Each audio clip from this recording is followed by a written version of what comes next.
I'm going to teach you guys how to sell feet pics. Just go ahead and hit that subscribe button because baby, we are going to make a bag together.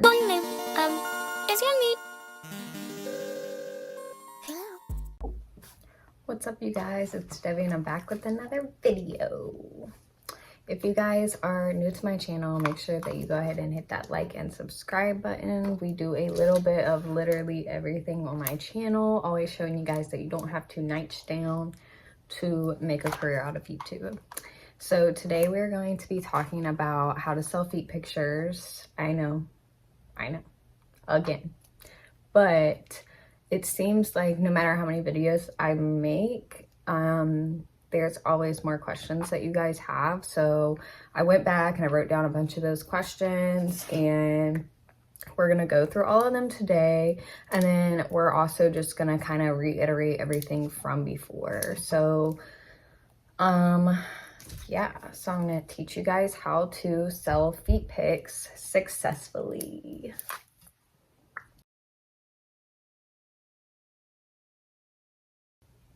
All right, so first we are going to talk about feet appearance, how to take pictures, content that people are looking for, stuff like that. Just getting down the basics first.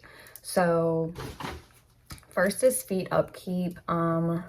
When you are selling feet pictures, you want to make sure that you are taking care of your feet, that you are making them look presentable to the point of where people will want to buy feet pictures. Your feet don't have to be like necessarily like pretty feet. I honestly am a firm believer that anyone can sell feet pictures. I feel like customers view feet pictures as like other people view bodies, so like there's something for everyone. So even if you feel like you don't have the most like attractive feet, you can still sell feet pictures. Like there's an audience for everyone likes something different. Just because my customers like my feet doesn't mean that like they won't like yours. Like everyone has a preference. They don't always have to be like the same. That being said, like the only upkeep you really have to do is like make sure your feet stay moisturized. If you're getting like calluses on your feet, make sure that you're getting your feet done or removing those calluses. There is a market for like calloused feet and stuff like that. So if you get them really bad, you can probably still sell. You just have to reach a different audience. Toes, like make sure that your toes are always either painted nicely or if you feel like your toenails look weird, I recommend either doing acrylics on your toes or just buying like the press-on toenails for your pictures. My personal preference when I take feet pictures, I like all of my nails to look a certain way. So I will either get them done with acrylics or do the press-on nails. Some guys just like natural toenails and all that. For my personal preference, it makes me feel more confident that they're going to enjoy my pictures because I find it more aesthetically pleasing to make sure that your feet are done and that your toes are like nice and looking the same. Color wise, as I said in my last video, I definitely think white, red, French tip, and pink are like the most popular colors. Some guys won't even ask for a specific color, but I have found that a lot of them do. Especially when you're doing like custom videos or custom pictures, a lot of people will request a certain toenail color. I don't personally know if that's just to make sure that they're not like buying something you already had, that it actually is custom, or if it's just because that's a preference of theirs. Honestly, I feel like it can go either way. But yeah, just making sure that you upkeep the appearance of your feet and make sure that you are keeping your toes done and looking presentable and nice. No one wants to buy feet pictures if your feet look like you've never taken care of them a day in your life. Oh, and like feet appearance and like audiences that goes along with, I had a subscriber comment on my last video and said that she had scars on her feet and was asking if she can still sell feet pictures. Again, I feel like guys will buy any feet as long as you know you present it well. Honestly, as long as you present it well and carry yourself well and do your business well, then they will buy feet pictures from you. You might want to disclose that you have scars before. I don't think that a lot of guys would care, honestly. I really don't. But yeah, I just wanted to answer that real quick. Oh, and someone also asked, do I get my feet done and do I use gel polish? Yes, I use gel polish. Do I get them done? I do them myself, or I do the press ones. But because I'm in school for nails, obviously, I pretty much do them myself. My last resort, or if I need a quick color change, is the press ones. So once you have your feet all ready to go, they're looking nice, and you're ready to take your pictures, then you have to know how to take the pictures. So a good suggestion is to check out my other video. I will post it somewhere on here, but check out my other video. I made a video on foot poses, how to angle your camera and lighting for feet pictures. Make sure you guys check that out again. Number one is like, make sure that you have good lighting, obviously. Number two is the way that you angle the camera and everything so that it's flattering to your feet and that it's the angle, and that way your customers are seeing the part of the foot that they want to see. And then sometimes they'll want different poses and all that good stuff. But yeah, make sure you guys check out that video. That goes very in depth about foot poses and how to take your feet pictures. So now that you have your pictures and you're ready to sell them, we have to find an audience. But first, we're going to talk about watermarks. So actually quite a few people asked me about how to keep people from stealing your photos, okay? So I think what they mean when they say that is sometimes there will be people who don't want to take pictures of their own feet and they just want to make money being in the feet selling community. So they will steal other people's feet pictures off of like profiles or whatever. My suggestion with that is if you have a public profile that you're posting your feet on, make it private. That way you can only add who you want. I know it would be harder to build your audience, but maybe look into like some promotional foot pages or something like that. Number two is going to be your watermark. Even if you are making the page public and you're posting your feet pictures on there, make sure that you are adding a watermark. Whatever you want that to be. I just do my Instagram name, and I always put it near my feet as close as possible without blocking the feet. That way, if anyone tries to steal my picture, they can't like crop it out or anything like that, or like blur it or anything without ruining the actual feet in the picture. So that's my suggestion about that.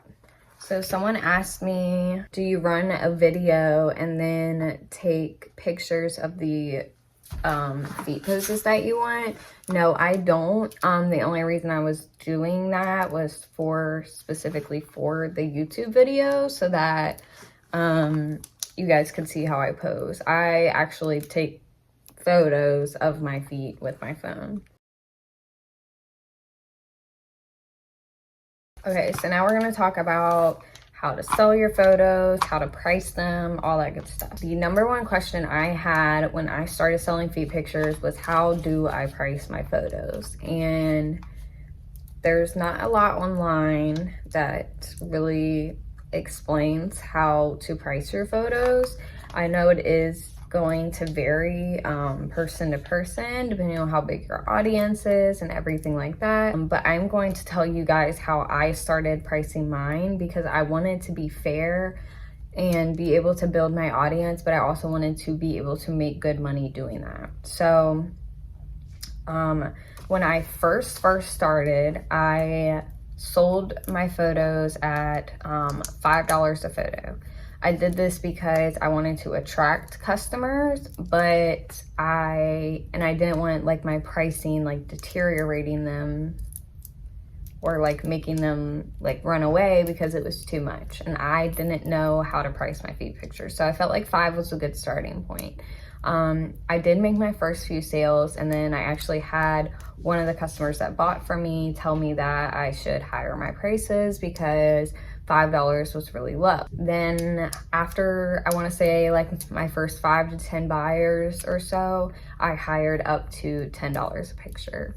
So then I started selling at $10 a picture. I was very inconsistent with it. I was getting a lot of inquiries about it, but I wasn't actually answering or anything like that, just because I was like so distracted with other things. I wasn't like being very consistent with it. It wasn't a lot of money, so I was just kind of like not really into it, I guess. But that's the thing, when you first start, you're not going to be making hundreds of thousands of dollars right away. Like, it takes time. I've been doing this for 6 months, and I'm just now getting to the point where I'm making like good money that's profitable and useful. I'm not where I want to be yet, but I have plans of like expanding everything. That way I can make more money. But you always have to start somewhere. You have to be consistent in order to be seeing valuable money. A lot of people think this is like a get rich overnight thing. It's not. I had so many people DMing me on Instagram like, I've been doing this for a week.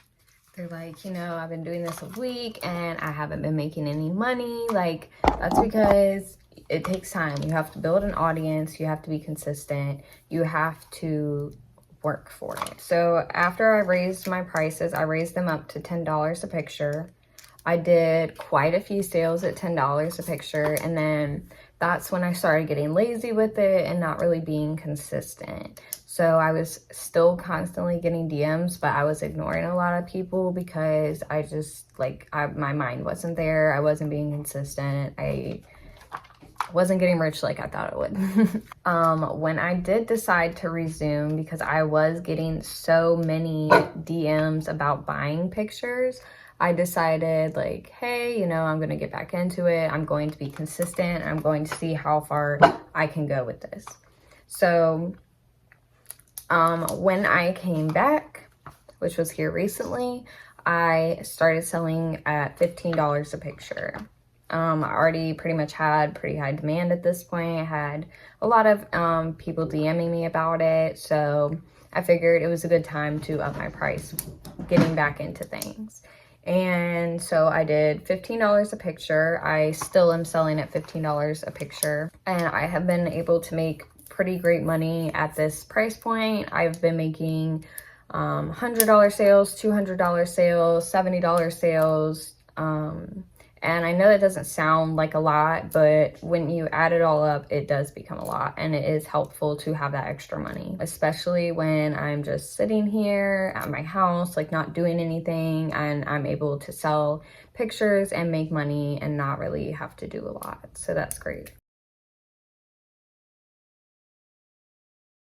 So that is how I priced my pictures. Now, talking about pricing, when you are selling your pictures, make sure you are always, always, always getting the money first. A lot of people were asking me, like, how do you deal with scammers? Like, all I get is scammers. Like, people are buying my pictures. I send them the pictures and they don't pay me back.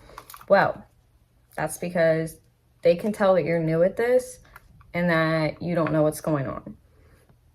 Every single person that I have sold to that was a successful sale, I got the money first and then I sent the picture. Every single time. I think that guys that are actually in the community know that these girls are getting scammed. So if they are actually interested, they will have no problem sending you the money before you send the picture. Now, with that being said, make sure that you are always sending these guys these pictures, or women, whoever they are. Make sure that you are sending your customer the picture. Don't be scamming them, because then you won't have return buyers. You can get exposed and you will lose out on a lot of money, and your reputation can kind of get ruined, and you'll never be able to make money doing this that way. So someone asked me, should I let people save my pictures when I send them to them? Yes, I would, because they are sending you money for this picture. Essentially, they are buying it so that they can have it. So yes, I would recommend letting people save their picture. If you don't feel comfortable with letting them save the picture, I think that you should discuss that with the customer before making the sale, because I personally would be like really mad if I paid for a picture and then it like disappeared after like 24 hours and I don't have it anymore. Like, to me, that was a waste of money. So yeah, I would definitely recommend letting people save their pictures, save your pictures. And then that's where your watermark comes in to make sure that they're not stealing it, because you have your name on there. Everyone knows it's your property at this point. If they post it anywhere, your name's going to be on it. So you will get credit for it. Another thing with like, people keep saying, oh, how do you get real buyers? All I get is scammers. In the beginning, I did get a lot of scammers. I feel like their messages have a pattern, sound kind of robotic, or like too good to be true. I feel like use your gut. If you feel like it's a scam, it probably is. Just don't even waste your time.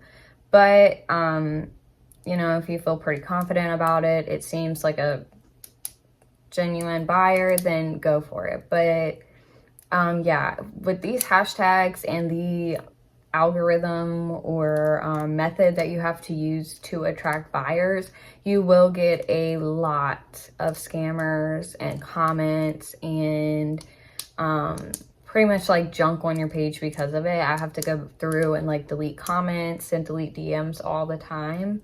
But just use like common sense. Honestly, I feel like you can usually tell if it's a scam, and if it sounds too good to be true, it probably is. So don't make things in your life worse by getting scammed just to like sell a foot picture. It's not worth it. We're going to talk about like methods of payment. So someone asked, is PayPal as safe to use as Cash App and Venmo? I assume so. I know someone did comment and say that if PayPal finds out that you are selling feet pictures, they will ban your account. I do not know how true that is. I personally have never experienced it. But I would resume at your own risk. I sold one sale through PayPal, and other than that, I mainly use Cash App and Venmo.